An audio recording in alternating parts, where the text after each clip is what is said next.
है कोई संशय भ्रम किसी प्रकार का तो वो यही पूछेगा, तभी उसका समाधान होगा। हरि ओम गुरु जी, आपके चरणों में कोटि कोटि नमन। बहुत अच्छा लगा गुरु जी, आज कई दिन बाद आना हुआ। माता जी का शरीर शांत हो गया था और आपकी कृपा से 24 घंटे के अंदर, और आपकी इजाजत हो तो 1 मिनट थोड़ा बोल लें। तो गुरु जी आपकी कृपा से भजन तो उनको हम मुख से नहीं आ पा रहा था, इसलिए कि मम्मा का वो था, पर आपकी कृपा से इतना ज्ञान उनको, मतलब वाणी इतना आपका हमने सुनाया, और जितनी सीरियस थी उतना दर्द में थी, फिर भी गुरु जी वो आपका ही नाम गुरु जी गुरु जी गुरु जी कर रही थी, और उतने भजन सुने, सुनते सुनते उनका शरीर शांत हो गया।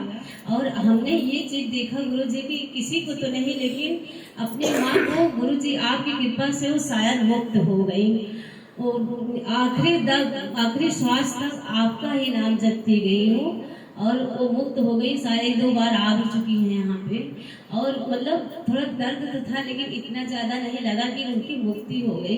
और गुरु जी मेरा एक प्रश्न है कि हम जिसे बहुत चाहते हैं, मानते हैं, चाहे वो सत्संगी ही हो, पर अभी मतलब कभी ऐसा कैसे दिन आ जाता है कि क्या हमारा उनका कुछ जिंदगी का या जीवन का रहता है हिसाब किताब, जो बहुत ज्यादा टेंशन हो जाता है, बात कुछ भी ना हो फिर भी बहुत ज्यादा टेंशन हो जाता है। तो क्यों हो जाता है? बात कुछ भी ना हो फिर भी ऐसा क्यों हो जाता है कि बहुत ज्यादा मतलब तकलीफ एक दूसरे को होता है बहुत, चाहे जितना उनसे प्रेम हो, चाहे जितना एक दूसरे को कदर करते हो, फिर भी कुछ बात को लेकर के क्यों इतना बिगाड़ हो जाता है, और बहुत अंदर से लगता है गुरुजी। बस ये मेरा प्रश्न है। इतना ज्यादा हो जाता है कि शायद जिंदगी जीवन में कभी ना मिल पाए, ऐसा भी दिन देखने को मिल रहा है गुरुजी। समझ बस आपसे आपकी बात फोन में की थी गुरुजी, बात नहीं हो पाई, तो मेरा प्रश्न यही है। पहली बात तो आप ये जान लीजिए, आपकी माँ मुक्त हो गई है, गारंटी मुक्त हो गई है। क्यों? क्योंकि गुरु नानक साहब ने अपनी वाणी में इस बात को बोला है, अंत काल जो प्रभु सुमरे, बोला है तेनर मुक्ता हो। हर एक उदाहरण लास्ट बोला अंत काल जो प्रभु सुमरे तेनर मुक्ता हो। तो वो गुरु को प्रभु को सुमर रही थी, तो निश्चित वो मुक्त हो गई और गुरु से मिल के हो गई। दूसरी बात ये कि आपने बोला जिसको आप चाहते हो उधर से प्रॉपर रिस्पांस नहीं मिलता है, तो आपने इलाहाबाद बैंक के अकाउंट में आपने अकाउंट में 1 लाख रुपए जमा किया है। अब आप चाहते हो स्टेट बैंक ऑफ इंडिया निकाल लें, तो कैसे निकलेगा? जिस अकाउंट में जमा किया है उसी निकलेगा। जो जिसको आप बहुत चाहते हो और उधर से प्रॉपर रिस्पॉन्स उतना नहीं मिल रहा है, तो गुरु जी की वाणी में आपने ध्यान सुना, क्या बोला है? बिन भोगे छूटे नहीं कर्मगत बलवान। किसी जन्म में यही रोल आपने किया है, किसी जन्म में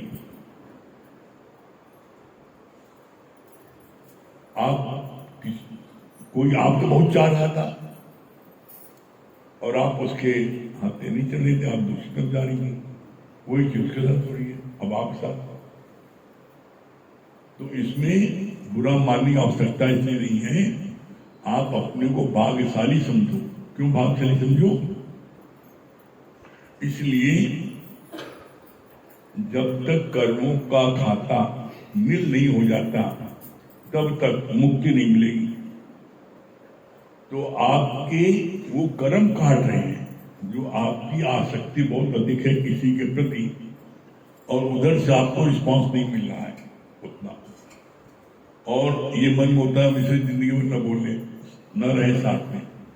तो क्योंकि आपने भी ऐसा ही किया है पिछले जन्म में, कोई आपको बहुत चाहता था, आप उसके साथ एडजस्ट नहीं हो पा रही, तो ऐसे में आपके कर्म कट रहे हैं। और फर्क क्या है? ज्ञानी भोगे हंस के, अज्ञानी भोगे हुए। आप ज्ञान में आ गई तो अब क्या है? अब आपको गुरु ने बता दिया तो आप हंसते हंसते इस चीज को आप काट के आगे बढ़ रहे हो। और यही अगर आपने ज्ञान न लिया होता, आज आप न पूछे होते, तो आप अपने कमरे में बिस्तर में मुंह ढके रोते रहते, भगवान हमें, तुम्हारे घर भी अंधेर है, नीचे तो अंधेर था लेकिन आपके भी अंधेर है, हम इतना भला कर रहे हैं, इतना अच्छा रहे हो, अगर हमको साथ दगाबाजी कर रहा है। आप रोते बिलकते, लेकिन अब अभी आप न रो रहे हो न बिलक रहे हो, हाँ मन में आ जरूर रहा है। इसीलिए बोला गया थिर मन ब्रह्म अथिर मन संसार। मन में हमारे संसार की जब कोई चीज आती है तभी मेरा मन अथिर होता है, और थिर मन ब्रह्म, जब तक हम प्रभु के सुमरन में रहते हैं मेरा मन एकदम स्थिर रहता है, एकदम अमन रहता है, कोई सोच नहीं रहती। जब तक हम प्रभु की सुमरन में रहते हैं मेरे मन में कोई हलचल नहीं होती, एकदम मन स्थिर होता है। स्थिर मतलब बोलते हैं निर्विचार समाधि, मन कोई विचार नहीं चलता। तो आप अपनी समाधि में हैं, और आपको विचार चलते कब है? विचार चलते हैं, इसका गुरुजी ने एक लाइन जवाब दिया है, चिंता। आप चिंता करते हो मैं या मेरे की, उसका जवाब गुरु ने क्या दिया? चिंता तेरी तभी मिटेगी जब चिंतन में ले लोगे राम। आप चिंता करते हो, हाय मेरा बेटा, हाय मेरी बेटी, हाय मेरा फलाना, हाय मेरा फलाना, उसकी याद करते हो।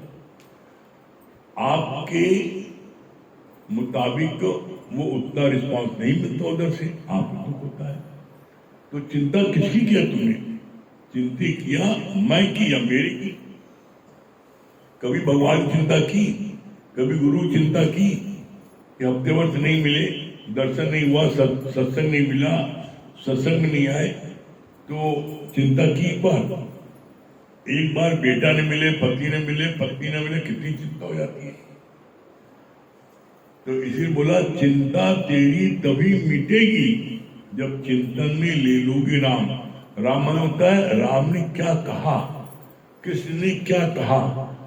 जो राम ने कहा उसको मानो, जो कृष्ण ने कहा उसको मानो। यही सब थोड़ी विडंबना है।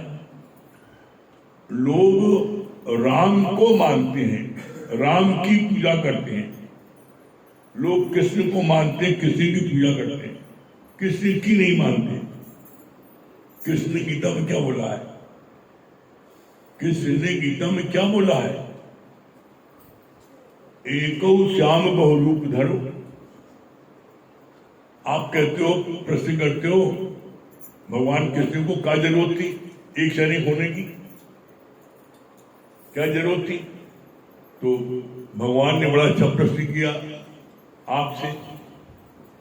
तुम भी तो अकेले आए थे, एक दो काहे हो गए? काहे शादी के लिए हुई? अरे अकेले आए तो मौज मस्ती, खूब मस्ती में घूमते थे, फिरते थे, खाते थे, पीते थे, कोई रुकावट नहीं थी, कोई बंधन नहीं था। एक 20 साल 25 साल आप अकेले रहे ना, अकेले को मौत देते रहे, जहां मने जाते थे, दूर काहे हो गए? इसका जवाब दो पहले। तब भगवान देंगे मैं एक सैनिक काहे हो गए? आपने बोला अरे अपनी मौज मस्ती में सोचा शादी में क्या मजा है, तो शादी कर ली। भाई शादी वो व्यक्ति क्यों करता है? आप अकेले हो, मस्ती खा रहे हो, पी रहे हो, घूम, कोई कमी नहीं ना, सारे सुख आप भोग रहे हो, कोई पाबंदी नहीं ना, फिर शादी काहे कर लिया तुमने? एक तो काहे भाई? बहुत सुना है जितने लोग शादी करके तुम्हारे दोस्त यार आए, बड़ा मजा आ रहा है, देखो शादी कर, देखो तो सही। बोला खाए तो पछता है, ना खाए तो पछता है।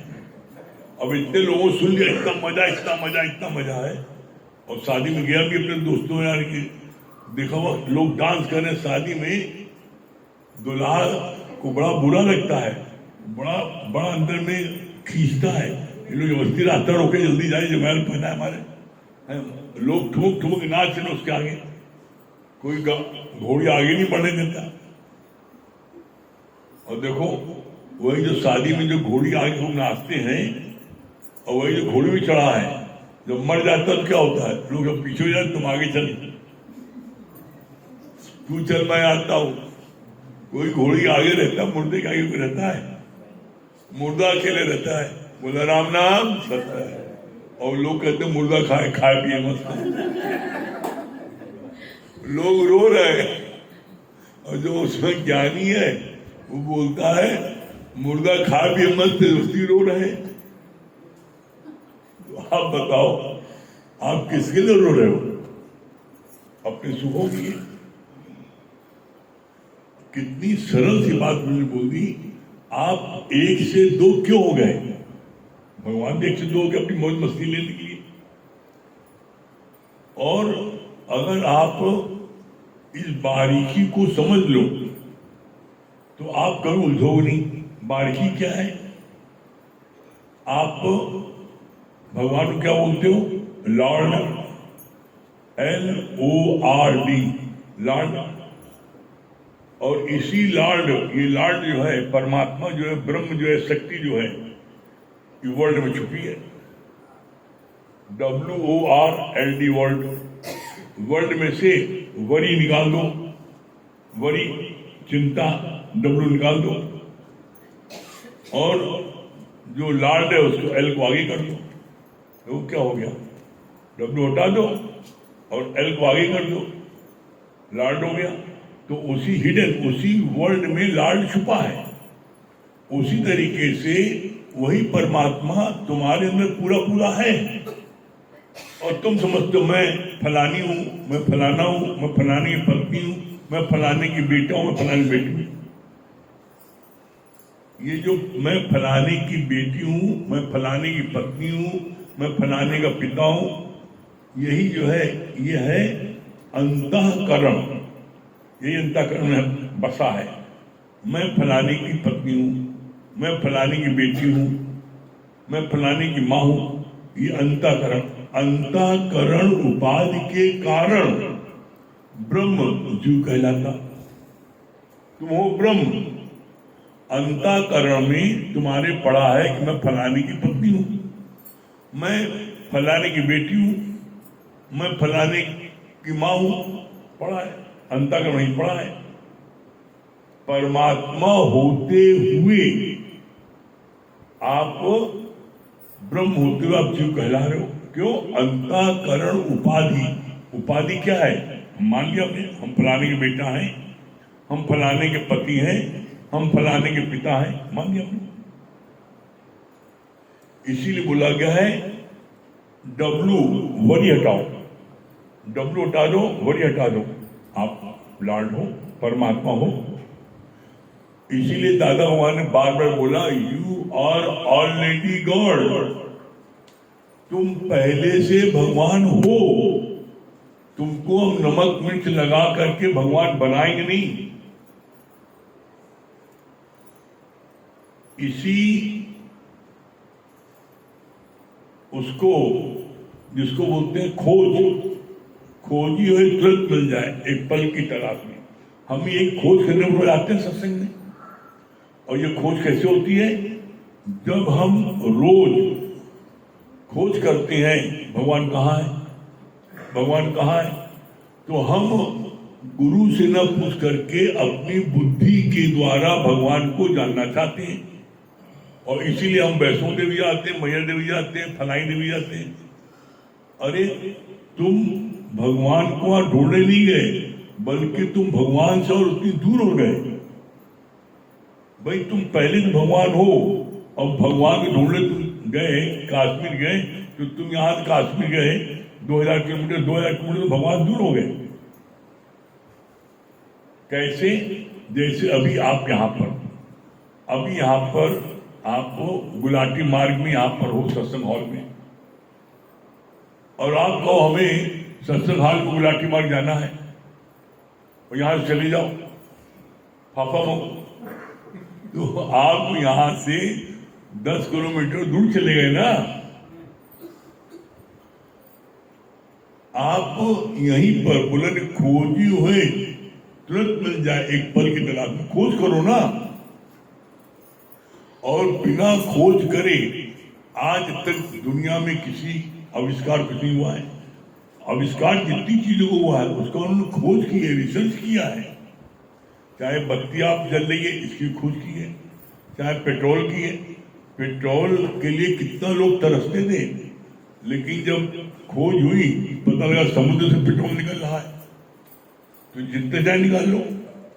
तो ऐसे में जब आप खोज, जैसे समुद्र में खोज की तब तो निकला ना समुद्र से पेट्रोल, धरती में खोज की तभी पता लगा हीरे मोती इसके नीचे हैं। इसी तरीके से तुम पूरे पूरे भगवान हो और तुम खोजने जा रहे हो बाहर। ये खोज कैसे होगी? ये खोज होगी गुरु के ज्ञान से। गुरु के नित्य ज्ञान लेने से क्या होता है, हमारे इसके मन के ऊपर जो 3 पर्दे पड़े हैं, मल विक्षेप आवरण, ये 3 पर्दे और तीनों पर्दे रोज रोज ज्ञान सुनते सुनते हटता जाता है। और एक दिन जब तीनों पर्दा हट जाता है तो क्या होता है, जब पर्दा उठा तो आप हुआ, तो आप पसंद क्या करें।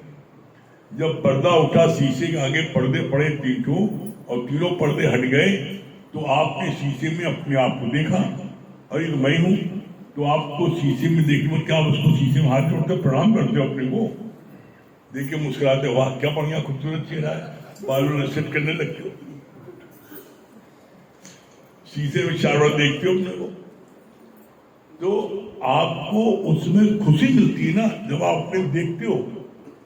बस ठीक इसी प्रकार से जिस दिन ज्ञान को प्राप्त करने के बाद आप अपने को पहचान जाओगे, हु आई एम, मैं कौन हूं, ये पहचान जाओगे।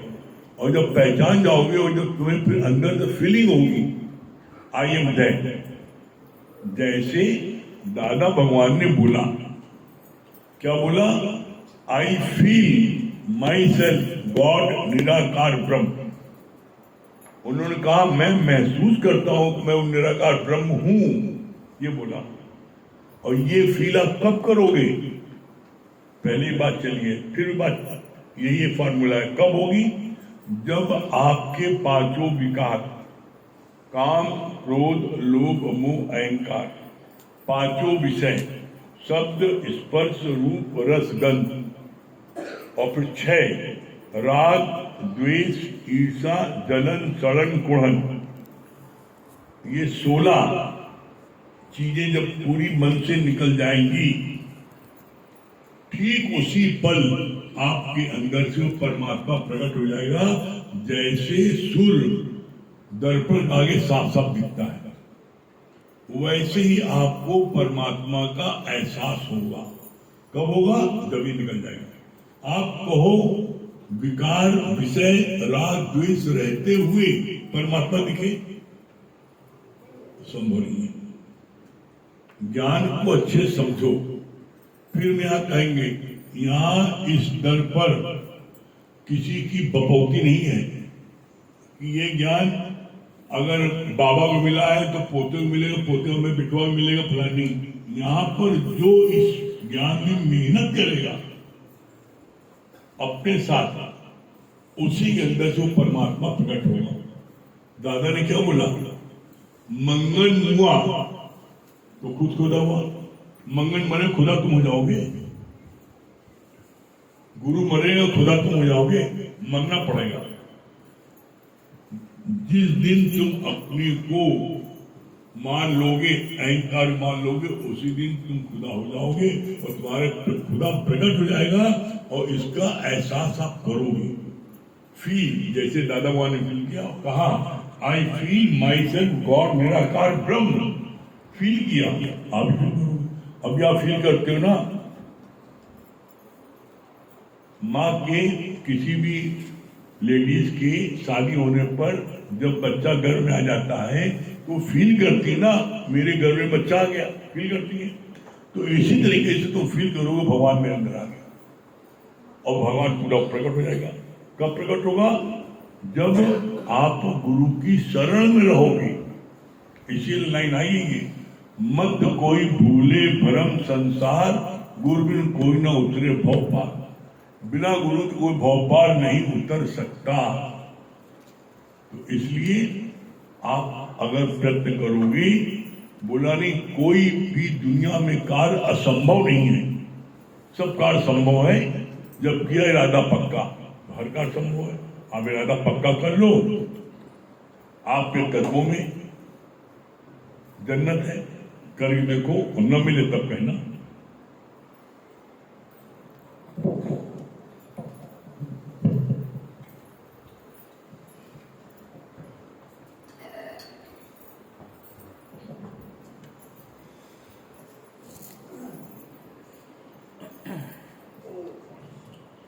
सही प्रेमी भाइयों, देखिए गुरुजी ने इस पर बहुत अच्छी बात बोली थी। कहा you are only seer, you are not doer. हम परेशान कब होते हैं? जब हम कर्तापने के भाव में आते हैं, और जब हम गुरु की शरण आते हैं, इस सत्संग में आते हैं, तो यहाँ से हमें क्या हासिल होता है? यहाँ से हमें दृष्टापने का भाव प्राप्त होता है। आज आप देखो, पिक्चर का आनंद कौन उठाता है? जो आराम से चेयर पे बैठ के पिक्चर को देखता है, और जो पात्र को बदलने की कोशिश करता है, सीन को चेंज करने की कोशिश करता है, तो क्या वो आनंद ले पाता है? आ जाते हैं। तो गुरुजी ने बोला यू आर ओनली सीयर, और जब तुम कर्तापने के भाव में आते हो, तभी तुम जीवन में दुखी और सुखी हो जाते हो। और यहाँ गुरु ने क्या बोला?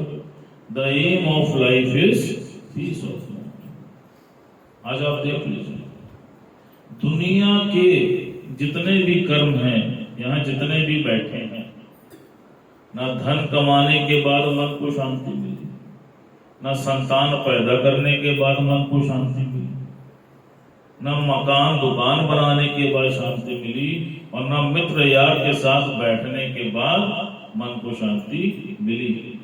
मन को शांति कब मिली?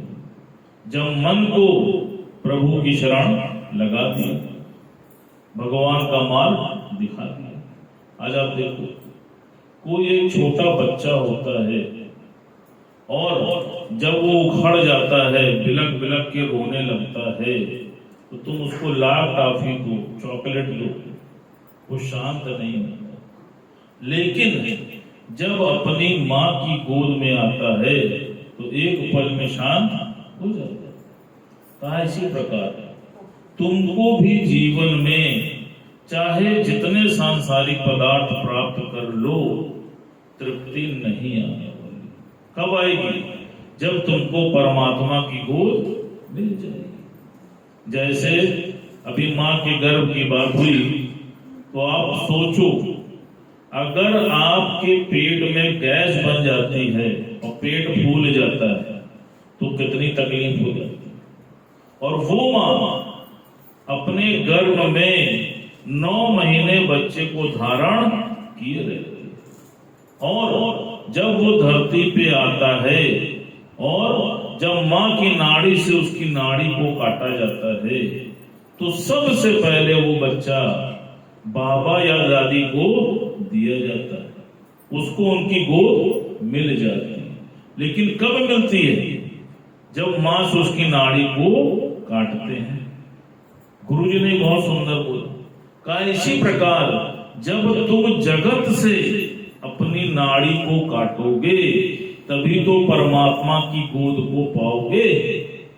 तुम जगत से तो नाड़ी काटते नहीं हो और चाहते हो कि हमको वो परमेश्वर की गोद मिल जाए, हासिल हो जाए। कहां से हो पाएगा? सोचो। और इसीलिए जीवन में तृप्ति नहीं आती। जैसे भगवान ने क्या बोला? कहा देखो, अग्नि की उत्पत्ति कहां से हुई? सूर्य से हुई। आप देखिए कि छोटी सी लौ जलाओ और चाहे बड़ी सी मशाल जलाओ, उसकी जो लौ होती है वो हमेशा ऊपर की ओर जाती है। चाहे उसको कितना भी टेढ़ा मेढ़ा कर लो, वो नीचे नहीं जाती, वो ऊपर जाती है। क्यों? क्योंकि अग्नि की उत्पत्ति सूर्य से हुई, वो सूर्य से मिलके एक होना चाहती है, तभी वो शांत हो पाता है। फिर बोला पानी, कहा पानी की उत्पत्ति कहां से हुई? कहा पानी की जो उत्पत्ति है वो पाताल से हुई। आज आप देख लो, चाहे आप टिल्लू से पानी चौथे माले पे ले जाओ, मोटर से माली 14वां माले पे ले जाओ, लेकिन वो पानी ऊपर से नीचे ही आता है, ऊपर का ऊपर नहीं रह जाता है। क्यों? क्योंकि उसकी उत्पत्ति पाताल से हुई।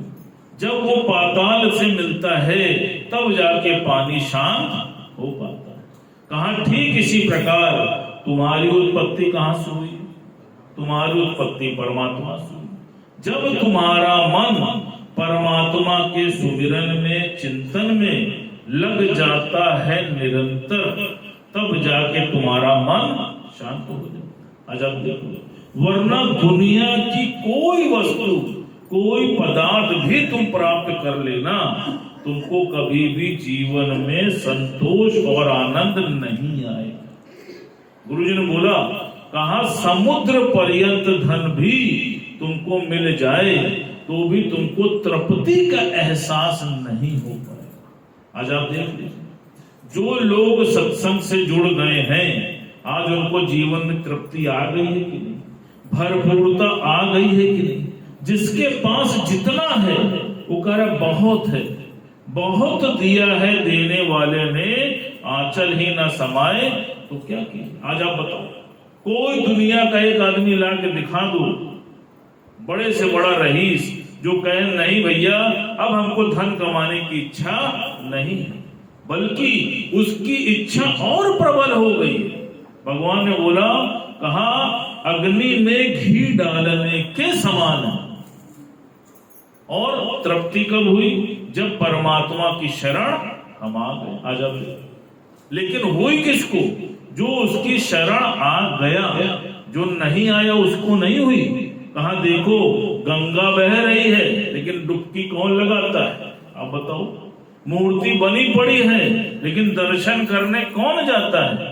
कण कण में भगवान है लेकिन महसूस कौन कर पाता है? जब तुम गुरु की शरण आते हो और गुरु तुमको जीवन का सही मार्गदर्शन दिखलाता है, तब जाके जीवन में तुमको ये आनंद मिल पाता है, उसके पहले नहीं मिल पाता है। आज आप देखो, और गंगा स्नान करने से भी तृप्ति नहीं आने वाली। जैसे भगवान बहुत अच्छा बोल रहे थे, कहा एक बार एक व्यक्ति गंगा प्रेमी होता है और जब कभी भी माघ मेला लगता है तो वो गंगा स्नान करने गांव से माघ मेला जरूर आता है। और उसका ये संकल्प होता है कि जब भी मैं गंगा स्नान करने जाऊंगा तो किसी गंगा प्रेमी के यहाँ ही भोजन करके वापस आऊंगा। अब वो अपने गांव से गंगा स्नान करने माघ मेले में पहुंचा और उस बार मेला भ्रमण करते करते उसको काफी देर हो गई, और देर होने के कारण जब रात हो गई तो वो मार्ग भटक गया। अब उसके मन में आया कि क्या करूं। तभी उसने गंगा के पास एक कुटिया को पाया और वो कुटिया एक संत की थी। अब उसके मन में आया कि ये कुटिया संत की है और ये गंगा स्नान अवश्य करता होगा, तो चलो इसी की कुटिया में विश्राम कर लिया। जब वो संत के पास पहुंचा तो संत ने उससे पूछा, क्या तुमने भोजन खाया? कहा नहीं महाराज। संत ने उस व्यक्ति को भोजन कराया। अब इस व्यक्ति के मन में आया, क्योंकि इसने तो व्रत लिया था कि भोजन उसी के यहाँ करूंगा जिसने गंगा स्नान किया होगा, तो उसने सोचा कि संत ने गंगा स्नान तो किया ही होगा, क्यों? क्योंकि इसकी कुटिया तो गंगा किनारे है। उसने भोजन कर लिया। अब प्रातः काल जब वो अपने गांव की ओर जाने लगा तब उसने संत से पूछा कि महाराज ये जो गंगा जी हैं ये कौन सी दिशा में है? तो संत ने बोला कि बेटा मुझे गंगा की दिशा तो पता नहीं, लेकिन हाँ चारों दिशाओं का मुझको ज्ञान है। अब वो व्यक्ति बड़ा चौंका, उसके मन में आया कि राम जब इसको गंगा की दिशा ही नहीं पता तो अर्थात इसने गंगा स्नान भी नहीं किया होगा और इसका मैं भोजन कर चुका हूं, तो इसने तो मेरा व्रत तोड़ दिया। अब वो मन ही मन बड़ा उदास, बड़ा मायूस, बहुत निराश। तभी उसने दूर से आते हुई 3 काली गायों को देखा और देखा वो तीनों काली गाय संत की कुटिया के पीछे एक तालाब था, उसमें स्नान के लिए चली गई। और जैसे ही स्नान करके बाहर निकली तो वो तीनों काली गाय एकदम दूध की तरह सफेद होके बाहर निकली। अब वो और आश्चर्यचकित कि क्या माजरा है। फिर उसने उनसे पूछा, कहा कि देवियां ये क्या राज है? तो उन्होंने बोला कि देखो हम तीनों गंगा, जमुना और सरस्वती हैं और पापी लोग आकर हमारे में अपने मैल को धो के चले जाते हैं, लेकिन ऐसा कोई त्यागी वैरागी संत कभी जीवन में आता है और वो इस तालाब में अपने चरणों को केवल धो जाता है, उसमें आकर हम स्नान कर लेते हैं तो हम फिर से पाक साफ व पवित्र हो जाते हैं। जैसे ही उसको ये पता चला उस त्यागी वैरागी संत के बारे में, तो वो दौड़ के गया और जाकर उनके चरणों में लेट गया। बोला महाराज मुझको अपनी शरण में ले लो। अब वो त्यागी वैरागी संत कौन है? वो तुम्हारा गुरु। आज आप देख लो, गंगा स्नान करने से भी क्या मन में कभी शांति आई थी? विकारों में कमी आई थी? धन कमाने की इच्छा कम हुई थी? बल्कि और मन में आते यहां भी एक कोठी हो जाए तो बहुत बढ़िया। आज आप देखो, लेकिन जब तुम सच्चे संत की शरण आए तब गुरु ने बताया कि ये सत्संग रूपी ज्ञान गंगा में जब नित्य गोता लगाओगे तब जाके जीवन में आनंद को पाओगे। अब बताओ क्या करोगे? गोता लगाओगे?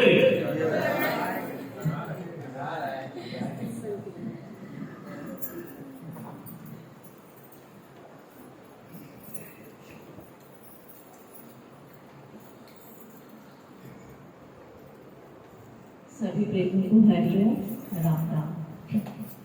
देखिए गुरु जी ने बहुत अच्छा बताया कि देखिए सोचा सोच न होवे, जो सोचे लाख बार, एक बार नहीं, अगर आप लाख बार भी सोचोगे वो कार्य नहीं होगा। वही जो राम रची राखा, जो भगवान ने रच दिया वही होगा। इसीलिए गुरु जी कहते हैं कि अपने इस जीवन की गाड़ी को परमात्मा के गुरु के हवाले सौंप दीजिए और हल्के होके इस भजन को गाइए। तेरे हवाले मेरी गाड़ी, तू जाने तेरा काम जाने। तेरे हवाले मेरी गाड़ी, तू जाने तेरा काम जाने। तू जाने तेरा काम जाने। तू जाने तेरा काम जाने। तेरे हवाले मेरी गाड़ी, तू जाने तेरा काम जाने। तेरे हवाले मेरी गाड़ी, तू जाने तेरा काम जाने। छोड़ दिया सब हार तुम्हीं बने, छोड़ दिया सब हार तुम्हीं बने। जीत तुम्हीं बने, हार तुम्हीं बने। जीत तुम्हीं बने, हार तुम्हीं बने। अब तू आस तुम्हारी, तू जाने तेरा काम जाने। अब तू आस तुम्हारी, तू जाने तेरा काम जाने। तेरे हवाले मेरी गाड़ी, तू जाने तेरा काम जाने। तू जाने तेरा काम जाने। तू जाने तेरा काम जाने।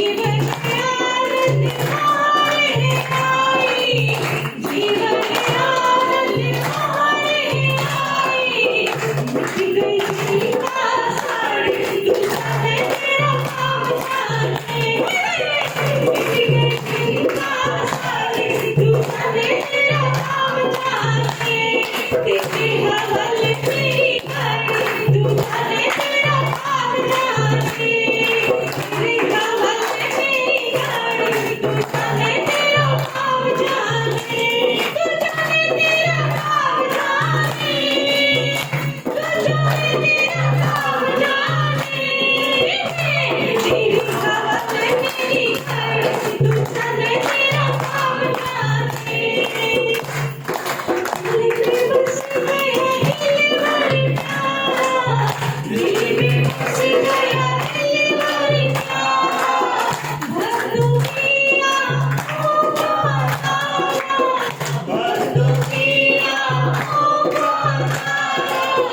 कुछ भी ना मेरी तू जाने तेरा काम जाने कुछ भी ना मेरी तू जाने तेरा काम जाने तू जाने तेरा काम जाने तू जाने तेरा काम जाने तेरी हवाले मेरी गाड़ी तू जाने तेरा काम जाने तेरी हवाले मेरी गाड़ी तू जाने तेरा काम जाने एक भरोसा तेरी आशा एक भरोसा तेरी आशा चरणों में सतगुरु हरि दासा चरणों में सतगुरु हरि दासा रखना आज हमारी तू जाने तेरा काम जाने रखना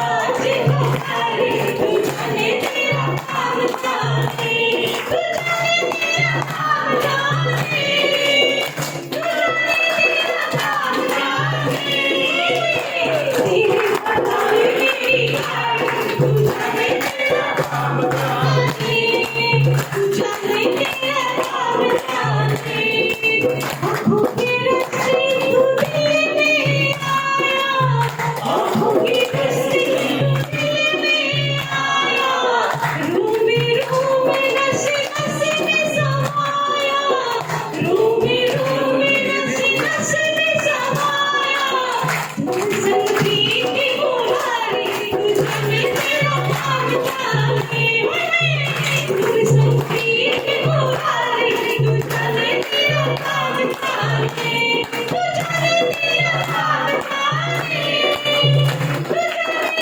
तेरा काम जाने तेरे हवाले मेरी गाड़ी तू जाने तेरा काम जाने तेरे हवाले मेरी गाड़ी तू जाने तेरा काम जाने मंजिल तक पहुंचाओगे तुम मंजिल तक पहुंचाओगे तुम बहुत सितारे लगाओगे तुम बहुत सितारे लगाओगे तुम मुझसे करेंगे सवारी तू जाने तेरा काम जाने मुझसे करेंगे सवारी तू जाने तेरा काम जाने तू जाने तेरा काम जाने तू जाने तेरा काम जाने तेरे हवाले मेरी गाड़ी तू जाने तेरा काम जाने तेरे हवाले मेरी गाड़ी तू जाने तेरा काम जाने तू जाने तेरा काम जाने तू जाने तेरा काम जाने तेरे हवाले मेरी गाड़ी तू जाने तेरा काम जाने तेरे हवाले मेरी गाड़ी तू जाने तेरा काम जाने हाँ संजय भैया क्या सुना रहे हैं कि सिंगर सुनाइए।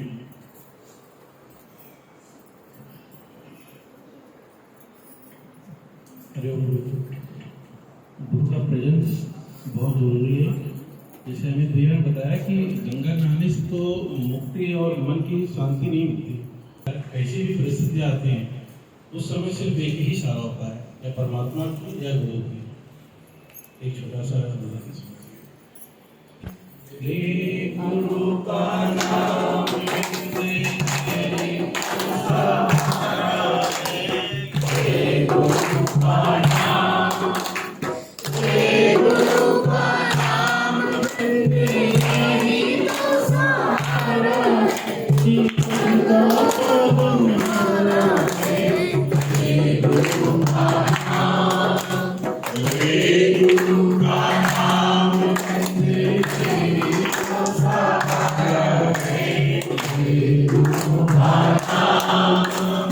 तारीफ क्या करूं किस दीन राधा की, तारीफ क्या करूं किस दीन राधा की,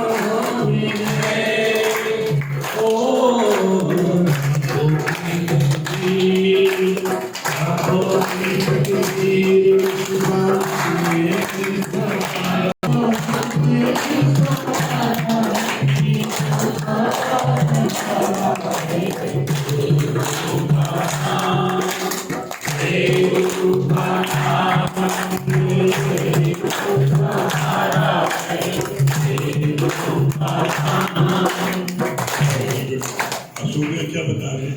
गुरु जी के चरणों में प्रणाम। आपने बताया गुरु जी की बिन भोगे छूटे नहीं कर्म रखी करो। ये चीज जब दिल में बैठ जाती है तो ऐसा नहीं मन चलता है, लेकिन मन जब चलता है तो गुरु वाणी याद आती है, फिर वो कर्म नहीं बनता है। अच्छी लगी कि चाहे जितना भी सब कुछ हो जाए, लेकिन जब हमें ज्ञान मिलता है तभी हमें तृप्ति आती है। ये बात बहुत अच्छी लगी। बहुत अच्छा आपने बताया कि दादा भगवान ने फील किया कि आई एम निराकार ब्रह्म, तो इसी तरीके से हम भी फील कर सकते हैं, लेकिन अंत हम बताएंगे। जैसे बताया ना कि जिस चीज की उत्पत्ति जहाँ होती है वो उसी तरफ भागता है। जैसे सूर्य की अग्नि की उत्पत्ति सूर्य से हुई है और पानी की उत्पत्ति पाताल से, उसी प्रकार हमारी उत्पत्ति भी परमात्मा, पर हम परमात्मा की तरफ नहीं भागते, जीव की भाग, और वही जीव हर पल हमको दुख करता है।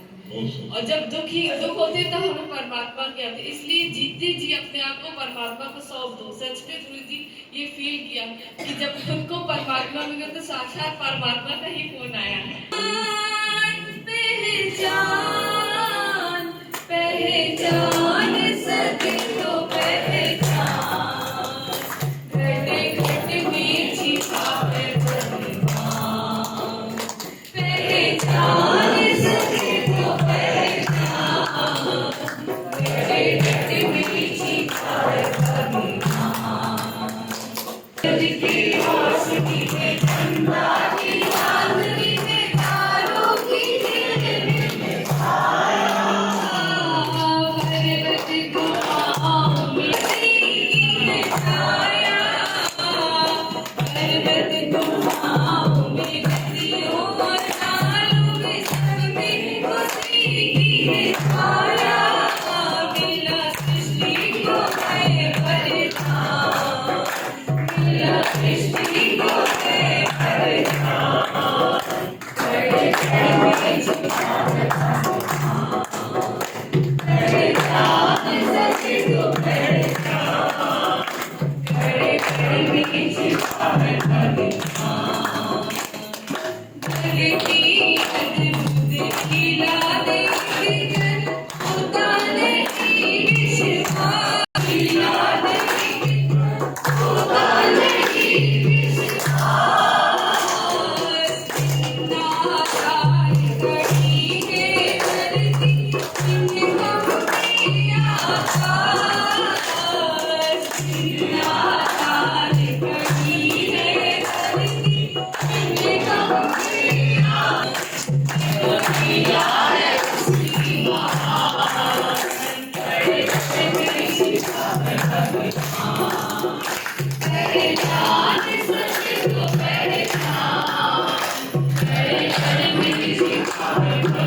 है